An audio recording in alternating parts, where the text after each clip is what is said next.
Good day and welcome to Lecture 4. Today we'll be talking about topic sentences and paragraph unity. There are two main topics that we're going to be talking about when it comes to paragraphs. The first is unity and the second is coherence. So Lecture 4a will be about unity and Lecture 4b will be about coherence. Paragraph unity means having a single idea or topic that's discussed in every paragraph and only one topic. So a single type of idea or line of evidence. Particularly in technical writing, we'll be talking about lines of evidence, and we want to stick to one line of evidence or one topic in each paragraph. And in this lecture, we're mostly going to be talking about topic sentences and how to introduce that single topic. In Lecture 4b, we'll be talking about paragraph coherence. That is, how does the paragraph stick together? And we'll be talking about transitional phrases and words that we can use to keep related topics going together, flowing together, and flowing naturally. You probably remember learning about topic sentences in grade school. This is something that we learn about early on. It's very important in order to help the reader understand what's coming. So a topic sentence has several purposes. So to promote unity of thought, that's really important. The topic sentence will set the stage for what is about to come in the remainder of the paragraph.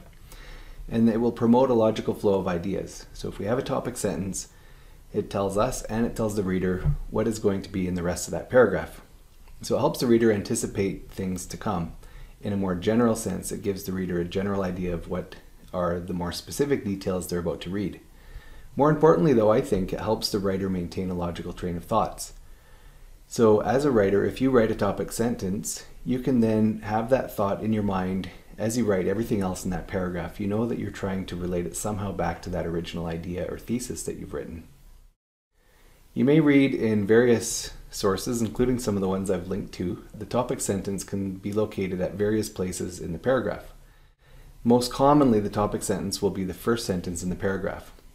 However, you'll read some of the sources, even the ones I've linked to, as I mentioned, will say that the topic sentence can be the last sentence in a paragraph, somewhere in the middle, or nowhere. In other words, it can be an implied topic.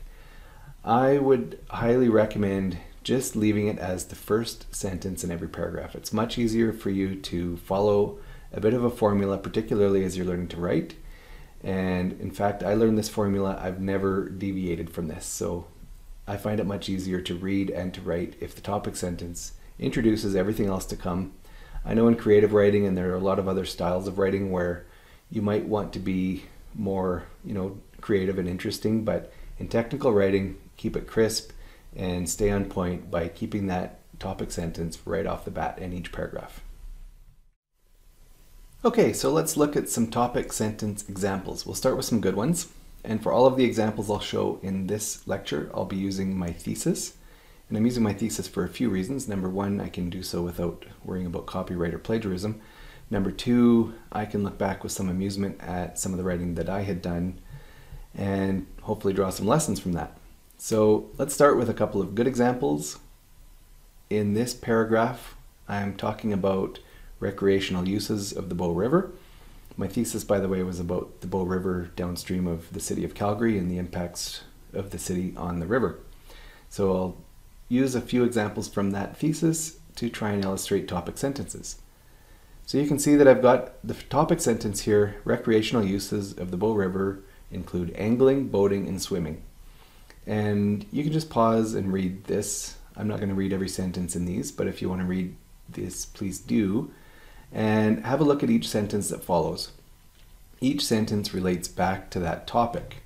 So pause that and just have a read and see if there's anything there that is not related to recreational uses of the Bow River. Now, if I want to be really critical, we could argue that the last sentence is more about the fish species, but it's implied that these are related to angling, and so I'm going to give this one a pass, although one could argue that that final sentence could be broken off into its new paragraph where the species composition is discussed in more detail. Next topic sentence. Effluent from wastewater treatment plants has both enhanced and threatened the fishery in the Bow River. So pause and read this And again, I flagged this as a relatively good example of a topic sentence. Everything that follows is somehow related back to the sentence. So pause and read through and see if there's anything in here that you see that is unrelated. So I would give this one a pass. Everything is fairly well related back to that topic sentence. Next paragraph. In this one, the topic sentence is missing. So I'll let you pause here, read through, and as you're paused, think about what would be an appropriate topic sentence for this paragraph. And I'd like you to actually write one out and see what you come up with. Okay, so if I were to come back and rewrite this 16 years later, I would add this sentence at the start. This would be my topic sentence. The chemistry of the Bow River is affected by several natural sources, because everything that follows relates back to this topic sentence. However, there's another problem with this paragraph. The final sentence, at Calgary, the Bow is a sixth order river, approximately 100 meters wide and 1.5 meters deep, has nothing to do with the chemistry or the geochemistry or the weathering or any of the sources that contribute to the river. This is really just a description of the physical setting of the river. So a proper topic sentence, the chemistry of the Bow River is affected by several natural sources, flags to me that I have a sentence in this paragraph that doesn't belong here. In other words, there's no unity. Unity would be about the water quality or the water chemistry or the weathering sources, and the final sentence breaks that unity. So this sentence shouldn't be in this paragraph. It should be set off on its own, either listed by itself or elaborated upon as its own paragraph. So I just want to quote Strunk and White. This is one of the books. It's a classic writing style guide that I've linked to in the lecture notes. And Strunk and White have said in their Rule 9, ending with a digression or with an unimportant detail is particularly to be avoided. And that's exactly what I had done with this paragraph. I had ended with a digression. Whether or not it's important, that's debatable, but it is certainly a digression from the topic at hand, which is Bow River water quality. And this is a really common error in technical writing. People have this last little thought that they want to add on to a paragraph, and so it just gets tacked on somewhere that it sort of fits and sort of doesn't, and it really disrupts the flow. So try and avoid this, and as you're reading your own paragraphs, always check that last sentence. It's going to be probably the #1 offender in terms of breaking paragraph unity. Next example. So this is talking about a weather station. An on-set hobo weather station at the site measured air temperature, relative humidity, etc., etc. So I'm going to pause, or I'll let you pause, read through this, and please write down what you think would be an appropriate topic sentence, and then we'll come back and see what I put. Okay, so in this case, before I write my topic sentence, I'm actually going to edit the paragraph. If you see where I put this break, everything before this is about measured weather data. Where did I get the data? Did I measure it myself? Did I compile it from other sources? Everything that comes after this line is what I did with that data. How did I manipulate the data? How did I calculate certain things? It's all about calculations, not about data gathering. So this is two completely distinct, they're somewhat related, but definitely distinct topics that should have been broken apart. So in order to write a topic sentence for this, it would actually be very difficult because we don't have unity to begin with. So in writing a topic sentence, sometimes that can flag to us. You know, if you're finding it very difficult to actually write a topic sentence, it might be because your paragraph has no unity. So in this case, I had broken it apart and written a general sentence. Measured weather data were compiled from multiple sources. And you can see below that everything in the next few sentences up until the red line fits that description. Okay, so these are the only examples I'll go through here, but try and watch for this as you're reading material, as you're writing material in this class and elsewhere. Look at every paragraph and see if there's a topic sentence, and if not, think to yourself, what would be a better first sentence of this paragraph? And you'll also see some examples in the sources that I've linked to. But this is something that really takes practice to get into the habit of making every paragraph have unity by providing a topic sentence and then sticking with that sentence. So when do we add them? There's a few different times that we can add topic sentences. My preference, and what I think is probably the best for drafting a document to begin with, is to start drafting your document by going through and writing out all of the topic sentences that will form the ultimate paragraphs in your document. So you can go from start to finish and write a number of sentences that get all of your key ideas down on paper, and then you can go back afterward and fill out the data, fill out the lines of evidence, provide more supplemental information, and fill out paragraphs that all fit with these topic sentences. This method will help you a lot as a writer because it gets your ideas down, and then you can go back in and provide all of the evidence that you need to support your technical writing. However, another method is to simply put down all of your thoughts on paper and organize it afterwards, in which case you'll want to make sure that you have topic sentences for the reader. So the first method of adding those topic sentences right at the start is really to help the writer, to help yourself write the document. The second method, going back and editing your already written material to make sure that you can add a topic sentence, is really about making it easier for the reader. And both of these are important. It's just that if you do it in the first place, you achieve both objectives of helping the writer and the reader, whereas if you do it in the second circumstance where you're adding that topic sentence afterward, you're still helping yourself because it can help you edit a little bit, but it doesn't give you as much benefit in terms of laying out your thoughts. But nevertheless, if there are no topic sentences in your paragraphs as you're doing that final edit, make sure you add them because it makes your document much nicer to read.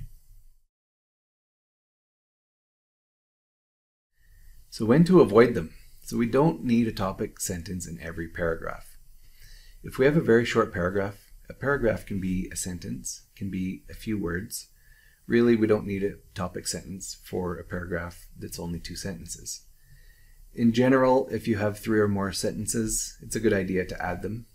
Sometimes it's quite obvious what you're talking about and you're just elaborating on something. You really don't need them in 100% of the paragraphs. So I just want to make that point that in general, in a body of literature that you'll be writing, almost all paragraphs should have a topic sentence, but there are some that won't need it, and those should be fairly obvious because there's, like I say, only 1 or 2 sentences. If you're just introducing a list, if you're writing in tables, if you're quoting somebody or something, you don't need a topic sentence for that. But in general, in a body of literature, in an academic paper or a technical report, the vast majority of your paragraphs should have a topic sentence.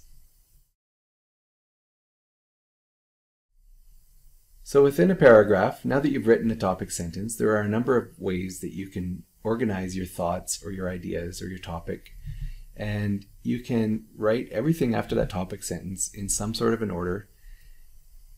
Chronological order is pretty nice. It's pretty easy for people to follow. So a good example of this is if you're describing some field sampling, you'll want to say that the instruments were calibrated, then the people went out in the field, then they collected a sample, then they shipped it off to the laboratory, or whatever the case may be. And this is all chronological. You can also go by location.